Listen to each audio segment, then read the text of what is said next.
नमस्कार दोस्तों और स्वागत है आप सभी का एक और फ्रेश न्यू कंपैरिजन वीडियो में, जहां पर हम कंपेयर करने जा रहे हैं द Redmi 12 5G को Poco M6 Pro के साथ। देखो सभी चीजों के बारे में हम डिटेल में बात करेंगे इस वीडियो में और एक परचेज डिसीजन पे आप इस वीडियो के एंड तक पहुंच जाएंगे कि इन दोनों में से जो माइन्यूट सा डिफरेंस आता है इवन प्राइसेस में भी, तो उसके हिसाब से आपको कौन सा खरीदना चाहिए। मैं हूं दिव्यकांत और चलिए शुरू करते हैं टेक की बात गाइडिंग टेक यानी GT हिंदी के साथ।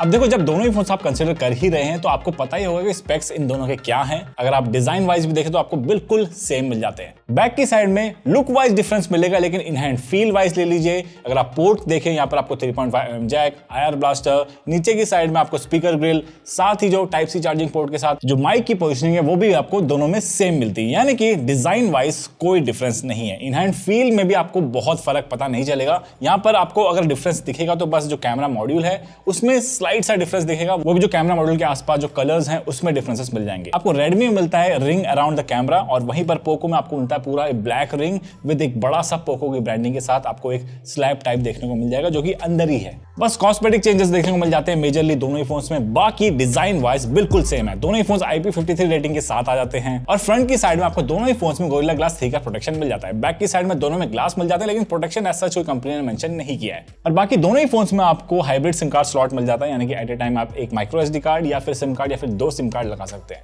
अब आप कह रहे होंगे कि यार डिफरेंसेस क्या है इसमें, आगे छोटे मोटे डिफरेंसेस हैं उसके बारे में बात करेंगे। बाकी बात करें कॉल कनेक्टिविटी की तो यहाँ पर आपको वो भी दोनों फोन्स में सेम मिल जाते हैं। दोनों में आपको 5G बैंड्स मिलते हैं 7 और सारे मेजर इंडियन 5G बैंड्स ये सपोर्ट करते हैं और स्पीड हमारे रीजन में दोनों ही फोन्स में अच्छी मिली है। बाकी दोनों ही फोन्स में आपको Xiaomi के अपने डायलर मिल जाते हैं। अगर आप कॉल वगैरह रिकॉर्डिंग कर रहे हैं तो एनोनिमसली कर सकते हैं, लेकिन कंसेंट ले लेना सामने वाले का। बाकी बात करें वाईफाई रिसेप्शन की, कॉल क्वालिटी की, दोनों में आपको अच्छी मिल जाती है। यहाँ पर दोनों ही फोन जो है 5 GHz वाईफाई सपोर्ट करते हैं और वाईफाई का रेंज भी है दोनों ही फोन्स में आपको एक जैसा मिल जाता है और दोनों ही फोन का जो रेंज है वो काफी सही है। अब बात करें दोनों फोन्स के सेंसर्स के बारे में तो यहाँ पर आपको सारे प्राइमरी सेंसर्स जो आते हैं वो मिल जाते हैं। मैग्नेटोमीटर दोनों ही फोन में मिल जाएगा। अगर आप गूगल मैप्स वगैरह लगाते हैं तो दोनों ही फोन्स सही से काम करते हैं नेविगेशन में। अब बात करें हैप्टिक फीडबैक की तो आपको दोनों ही फोन्स में डिसेंट सा मिल जाता है। प्राइस के हिसाब से जो वाइब्रेशन फीडबैक आपको अच्छा खासा मिल जाएगा, यानी कि अगर आप जेब में रखेंगे अगर कॉल आ रही है तो दोनों ही फोन में पता चल जाएगा कि हाँ भाई कॉल आ रही है। लेकिन हाँ, हैप्टिक फीडबैक वाइल टाइपिंग आपको बहुत जबरदस्त नहीं मिलेगा, डिसेंट सा मिल जाएगा वो भी। ना बात करें डिस्प्ले की तो यहाँ पर आपको दोनों में एग्जैक्ट सेम डिस्प्ले मिल जाता है। 6.79 इंच का फुल HD प्लस रेजोल्यूशन का 90 हर्ट्ज का IPS एलसीडी स्क्रीन जिसकी पीक ब्राइटनेस जाती है 550 निट्स तक। बाकी दोनों ही फोन्स में आपको वाइड वन L1 का सपोर्ट मिल जाता है। दोनों की स्क्रीन कैलिब्रेशन भी आपको बिल्कुल एग्जैक्टली सेम मिलती है, यानी कि अगर आप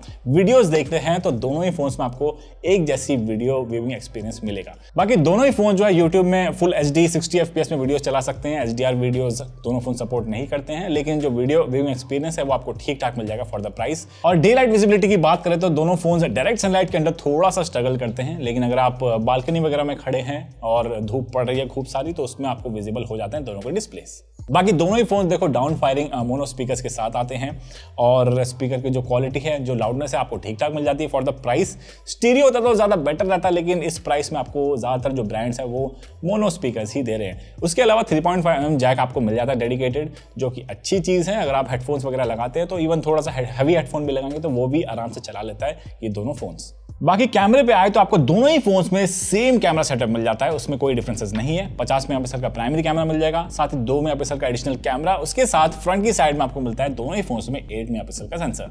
अब देखो डिफरेंस जो आता है यहाँ पर थोड़े से कैमराज में आता है, यानी कि कैमरा प्रोसेसिंग में एग्जैक्टली। यहाँ पर अगर आप पिक्चर्स देखें तो पोको की स्लाइटली थोड़ी सी बेटर निकल के आती है इन टर्म्स ऑफ कलर्स, वहाँ पर थोड़े से नेचुरल लगते हैं। वहीं पर रेडमी के जो कलर्स हैं वो थोड़े से बूस्टेड लगते हैं, लेकिन ज़्यादातर सिनेरियोज अगर आप देखें तो बहुत ज़्यादा मेजर डिफरेंसेस नहीं लगेगा। फॉर एग्जाम्पल अगर आप मेरी यहाँ पर स्किन टोन देखें तो पोको ने स्लाइटली थोड़ा सा ब्राइटन अप करने की कोशिश करी है। वैसे तो दोनों ही नहीं किया है, लेकिन पोको ने थोड़ा सा ज़्यादा किया है एज कम्पेयर टू रेडमी। बस यही कुछ चुनिंदा डिफरेंसेस मिल जाते हैं। बाकी लो लाइट में दोनों ही फोन्स डिसेंट सा काम करते हैं, इनको ज़्यादा लाइट चाहिए होती है। बाकी दोनों ही फोन में आपको डेडिकेटेड नाइट मोड वगैरह मिल जाता है। अगर आप उससे खींचते हैं तो उनमें हमने देखा कि दोनों ही फोन्स में आपको एक जैसी जो नॉइस है डार्क एरियाज में वो थोड़ी सी मिलती है। बात करें फ्रंट सेल्फी कैमरा की तो यहाँ पर भी डिफरेंसेस नहीं है, बिल्कुल एग्जैक्टली सेम काम करते हैं। बाकी एक चीज़ इन दोनों ही कैमरा में मैंने नोटिस करी कि दोनों ही फोन्स में आपको जो HDR मोड है वो डिफॉल्ट ऑन नहीं मिलता, यानी कि बाय डिफॉल्ट ऑन नहीं रहता है। ऑटो HDR दोनों में काम नहीं करता एग्जैक्टली। अगर आपको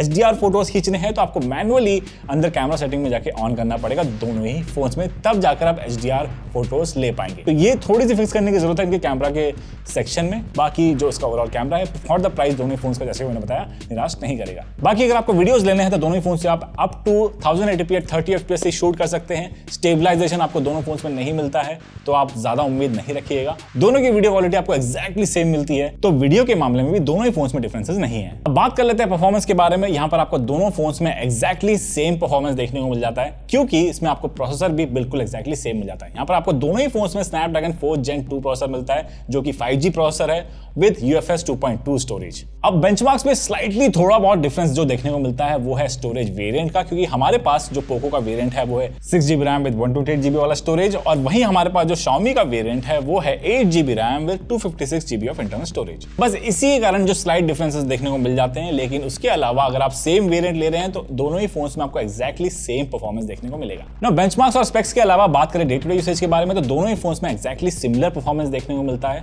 बट जो स्लाइटली थोड़ा सा डिफरेंस मिल जाएगा यहाँ पर लॉन्चर का। यहाँ पर आपको पोको में मिलता है पोको लॉन्चर, वहीं पे Xiaomi में आपको जो रेडमी मिलता है, रेडमी का अपना Xiaomi का लॉन्चर जो है वो। और इसके कारण आपको जो लोगो के डिफरेंसेस हैं, यानी कि अगर आप इनके सेटिंग्स में देखें, ऐप ड्रॉअर में देखें, जो लोगो है आपको सर्कुलर शेप में मिल जाएगा, वही जो Xiaomi में आपको यानी कि रेडमी का जो अपना लोगो है वैसा डिजाइन मिल जाएगा। बस यही कुछ माइन्यूट सा डिफरेंसेस आता है। और पोको लॉन्चर में जैसे कि अगर आप डबल टैप करते हैं लॉक स्क्रीन में चला जाता है, यानी कि double tap to lock the phone, वो सब सारे ऑप्शन निफ्टी जो ऑप्शंस हैं वो मिल जाएंगे पोको में। वो चीज़ आपको रेडमी के जो अपने लॉन्चर है उसमें नहीं मिलती है। बस ये माइन्यूट सा डिफरेंसेस हैं। बाकी वैसे देखो दोनों फोन जो है आराम से 2 से 3 ऐप आराम से बैकग्राउंड में रन कर लेते हैं, उसमें डिफरेंसेस, उसमें ज़्यादा प्रॉब्लम नहीं आएगी। लेकिन बात करें गेमिंग की, तो यहाँ पर आपको दोनों ही फोन्स में एक जैसी गेमिंग परफॉर्मेंस मिल जाती है। यहाँ पर अगर आप कैजुअल गेम्स वगैरह खेल रहे हैं तो उसमें प्रॉब्लम नहीं आएगी। लेकिन अगर आप थोड़ा सा ग्राफिक इंटेंसिव गेम जैसे कि BGMI वगैरह हो गया, न्यू स्टेट वगैरह हो गया, वो चीज़ आप खेल तो सकते हैं, लेकिन मैं सजेस्ट करूँगा आप लो सेटिंग में खेलें। वैसे अगर आप थोड़ा हाई सेटिंग खेलेंगे तो आपको अपने आप फ्रेम ड्रॉप्स देखने को मिलेंगे, इसलिए आपको लोअर सेटिंग में आना पड़ेगा। ना बात करें सॉफ्टवेयर की, तो आपको दोनों ही फोन्स में MIUI 14 मिल जाता है, एग्जैक्टली सेम है। और दोनों ही फोन जो है बेस करते हैं Android 13 पे। साथ ही दोनों फोन की जो अपडेट फ्रीक्वेंसी है वो भी लगभग एक जैसी है, बहुत ज़्यादा फ्रीक्वेंट नहीं है। लेकिन जो अपडेट प्रॉमिस के हिसाब से यहाँ पर अगर आप देखें, कंपनी का कहना है कि ये अपडेट आपको वो जो बेसिक मिलते हैं गूगल की तरफ से 2+3 यानी कि 2 साल का Android update with 3 years of security patch update वो मिलता है। बाकी ब्लोटवेयर के मामले में दोनों ही फोन्स में एग्जैक्टली सेम चीज़ें मिल जाती हैं। यहाँ पर दोनों ही फोन्स में कुछ प्री इंस्टॉल्ड ऐप्स आते हैं जिसको आप इंस्टॉल कर सकते हैं, और जब आप सेटअप कर रहे होंगे तो आप उसको पहले ही इंस्टॉल कर देना जिसको आप इस्तेमाल नहीं करेंगे। ना बात करें बैटरी की, तो यहाँ पर आपको दोनों फोन्स में एग्जैक्टली सेम चीज़ें मिल जाती हैं। 5000 mAh की बैटरी के साथ 18 वाट का चार्जिंग सपोर्ट, लेकिन बॉक्स के दोनों के अंदर आपको मिलता है 22.5 वाट का चार्जर। अब ये चीज़ पता नहीं क्यों है, लेकिन बैटरी बैकअप के मामले में दोनों ही फोन आराम से एक दिन निकाल लेते हैं। अगर आप नॉर्मल यूज़ करते हैं तो तब भी ये 1.5 दिन तक निकाल सकता है। साथ ही चार्जिंग स्पीड के लिए देखो मैं बताऊंगा, अगर आप चार्ज में लगाते हैं तो 2 घंटे आपके कहीं नहीं गए 0 to 100%। एंड नाउ फाइनली बात करते हैं वर्डिक्ट के बारे में कि इन दोनों में से आपको कौन सा लेना है, एग्जैक्टली जिस चीज़ के लिए आप इस वीडियो में आए हैं। तो सबसे पहली चीज़ यहाँ पर हमने कुछ डिफरेंसेस नोटिस किया।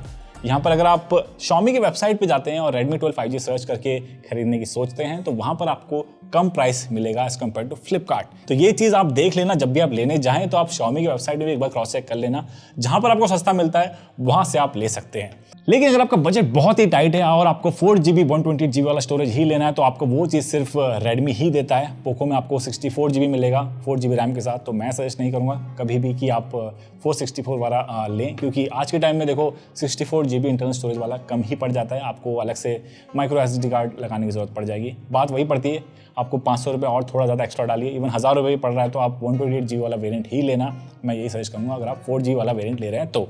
बाकी मेजर डिफरेंसेस दोनों ही फोन्स में नहीं है, माइन्यूट सा डिफरेंस है, बस कैमरा स्लाइटली थोड़ा सा पोको का बेटर लगता है कुछ सिनेरियोज में, लेकिन ज़्यादातर सिनेरियोज में दोनों ही एक जैसे काम करते हैं। पोको का लॉन्चर का थोड़ा सा आपको निफ्टी फीचर्स है उसका फ़ायदा मिल जाता है, बाकी एग्जैक्टली जो UI है दोनों का बिल्कुल सेम मिल जाता है, सारे ऑप्शन सेम हैं, बैटरी बैकअप भी बिल्कुल सेम मिल जाते हैं, तो इनमें भी डिफरेंसेस नहीं है। अगर आपको थोड़ा सा सोवर लुक चाहिए फ़ोन में कुछ ज़्यादा लाउड ब्रांडिंग नहीं चाहिए, तो वो चीज़ आपको रेडमी दे रहा है, तो उसके लिए आपको रेडमी ही लेना पड़ेगा। बाकी पोको में आपको थोड़ी सी लाउड ब्रांडिंग मिल जाती है, पोको का जो ग्लास के अराउंड, जो कैमरा मॉड्यूल के अराउंड जो ग्लास का जो कलर मिल जाता है वो चीज़ मिल जाता है। अगर आपको ये चीज़ ज़्यादा पसंद है तो आप पोको के साथ जा सकते हैं। बाकी दोनों ही फ़ोन्स में बहुत ज़्यादा डिफरेंसेस नहीं है, दोनों में से आप कोई सा भी खरीद सकते हैं, बस जो स्लाइड सा डिफरेंसेस था वो मैंने बता दिया है। आई होप आपको समझ में आ गया होगा इन दोनों फोन्स में आपको कौन सा फ़ोन लेना है, और नीचे कमेंट सेक्शन में बताइए कि आपको क्या जानना है इन दोनों फोन्स के बारे में, हम ज़रूर रिप्लाई करने की कोशिश करेंगे। मिलते हैं जल्दी कुछ ऐसे वीडियो के साथ, तब तक के लिए बाय बाय, टेक केयर।